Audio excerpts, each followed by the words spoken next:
Hello అండి. మేము రీసెంట్‌గా అరుణాచలం వెళ్ళొచ్చాము.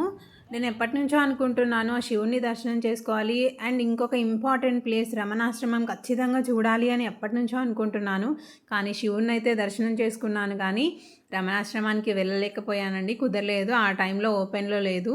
సో, వెళ్ళలేదు. కానీ నెక్స్ట్ టైం మాత్రం రమణాశ్రమం కోసమే వెళ్ళాలి అని మరోసారి అనుకుంటున్నాను. మరి ఈసారైనా కుదురుతుందో లేదో. ఇదొచ్చేసి గుడి లోపల ప్రాంగణము. చాలా ప్రశాంతంగా అనిపించింది.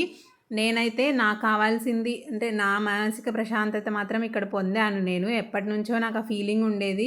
ఏదో అసంతృప్తిలాగా అనిపించేది. కానీ ఇక్కడికి వెళ్ళొచ్చిన తర్వాత మాత్రం మనసు చాలా ప్రశాంతంగా ఉందండి.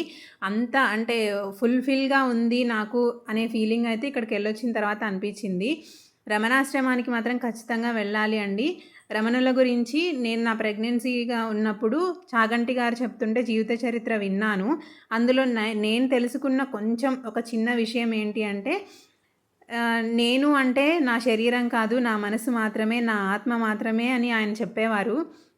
అంటే మన శరీరానికి ఎలాంటి ఇబ్బంది కలిగినా, ఏదైనా రోగం వచ్చినా, నొప్పి వచ్చినా కూడా ఇది నాకేం కాదు, నన్నేం చెయ్యదు, నాకేం సంబంధం దీంతో, దాని బాధ అది అనుభవిస్తుంది అని ఫీల్ అయితే మనకి ఎలాంటి రోగం ఉంది అని మనకి అనిపించదంట. అది మాత్రం నిజమే. ఇది వచ్చేసి నడకదారి అంటే గిరి ప్రదక్షిణ చేస్తారు కదా! మాకు పాపతో కుదరలేదు. సో, కార్‌లో అలా వెళ్ళాము. చాలామంది నడుస్తూ ఉన్నారు. ఫారినర్స్ ఎక్కువ ఉన్నారండి ఇక్కడ.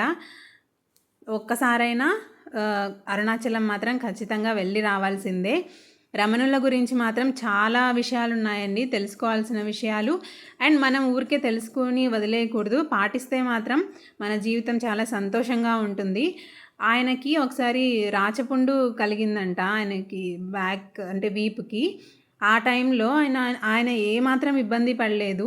అంటే నా ఆత్మకు, నా మనసుకు ఏం కాలేదు. ఈ శరీరానికి ఏమైతే నాకేంటి, ఇది నా శరీరాన్ని ఇబ్బంది పెడుతుంది. నాకేం ఇబ్బంది అని ఆయన చాలా క్యాజువల్‌గా ఉన్నారంట.